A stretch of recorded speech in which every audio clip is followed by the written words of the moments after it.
الكرى هذا قلبي لقلب الثرى فترى وصفاني قد جفا كيف الكرى من شفى شبحي وتسدى هرولا سيل دمعي انفصال هجرا هذا قلبي لقلب قسرا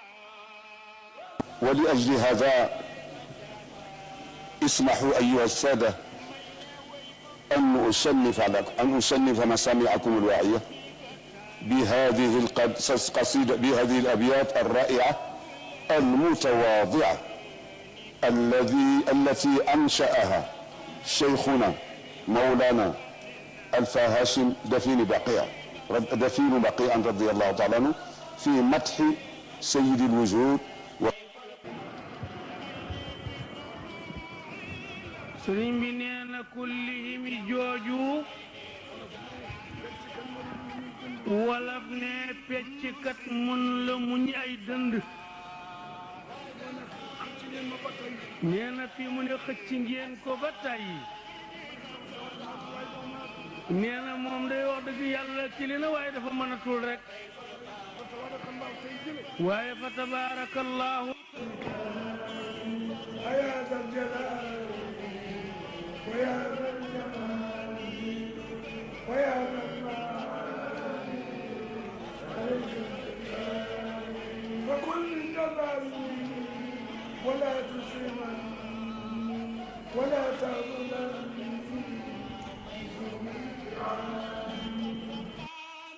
doxatu ci waaye nañu wóor ne àdduna yëpp réew yi benn doxatu ndax juboo amul, ndax juboo amul xol yi ànduñu, xol yi ànduñu defatuñu li yàlla bëgg, defatuñu li yàlla bëgg bàyyeetuñu li bu kat, bàyyeetuñu li yàlla teg ak bokk rafetatul, ak bokk rafetatul kóola rafetatul, kóllëre rafetatul kenn wóolatul sa morom, kenn wóolatul sa morom jabar ji sax wóolatul jëkkër, jabar ji sax wóolatul jëkkër jëkkër wóolatul jabar, jëkkër wóolatul jabar doom doylootul baay, doom doylootul baay baay soppatul doom. baay soppatul doom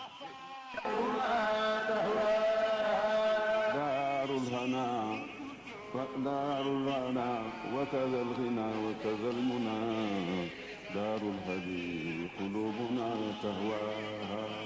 دار الحبيب قلوبنا تهواها دار الحبيب قلوبنا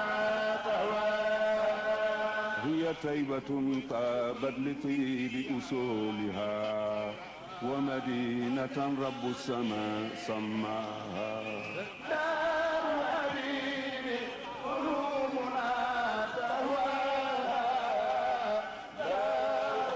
موجه وهو فرد ودرع مجنون